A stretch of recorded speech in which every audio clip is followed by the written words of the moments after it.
one more time. Make sure you're hitting the like button, like, share, subscribe, man. I appreciate y'all rocking with me.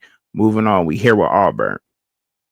So Auburn, man, Auburn. I thought that they would have a way better season than what they started off. To be honest, I thought Auburn. Like I can't lie, man. I like because we all thought that Hugh Freeze was going to have them together.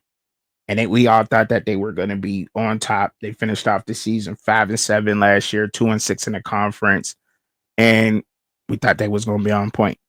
We really did.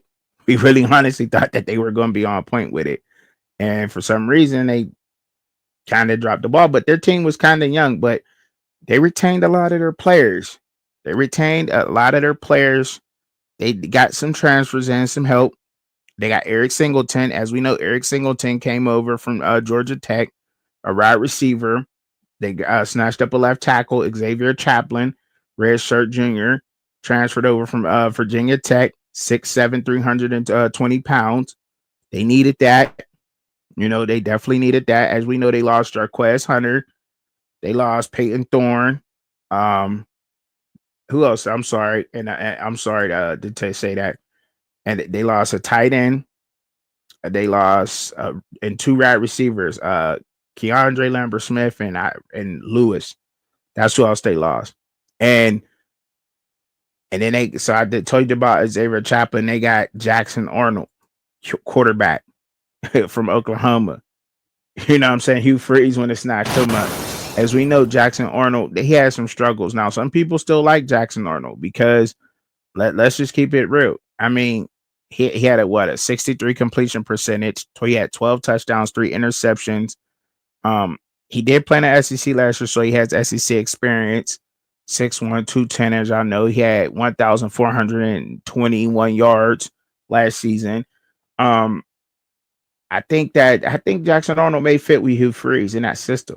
We'll have to wait and see, but wait and see. And I mean, for their defense, they pretty much got their whole defense returning. For a lot of their players are returning. They went and grabbed up Dallas Walker, the fourth. He's probably supposed to be a depth piece. Chris Murray transferred in. It's supposed to be another depth piece. Xavier Atkins is supposed to be another depth piece. Tay Seymour. There's supposed to be a freshman that Hugh Freeze got. Anquan Fegans that's supposed to be like that. Supposed to be like that. You hear me? 6'1", 185 pounds. Coming from Athens, Alabama, went to Thompson High School. Supposed to be like that. Straight supposed to come in and see the field immediately. So, but we'll see what happens. We'll see what happens. All right. We'll see what happens with that. We'll keep posted. I just wanted to give y'all that name because he's supposed to be like that right now. They did lose some player. They lost a lot of players on the defense. They lost the free safety from last year, Jaron Thompson. They lost Austin Keys, one of their cornerbacks, Dorian Masai, their middle linebacker, Eugene Asante, one of their another linebacker they had on there, Jalen. I can't remember his last name. I know they lost him. They lost Philip Bellotti, believe defensive tackle. Most of their D line, the help they all moved on. So, but they had some guys that was underneath them that probably be playing and probably be looked at, but they still went and grabbed. So there'll be some battles per positions there, right?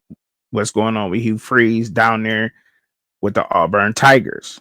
We'll stay posted with them, but that's pretty much for the Auburn Tigers right there with their schedule and everything. I mean, not with their schedule, but with their players and what's going on there. Now we could take a quick look at their schedule and see what the Auburn Tigers got going on with their schedule, right? I don't know why it's not popping up. Excuse me. All right, there it is. All right. So they play at Baylor.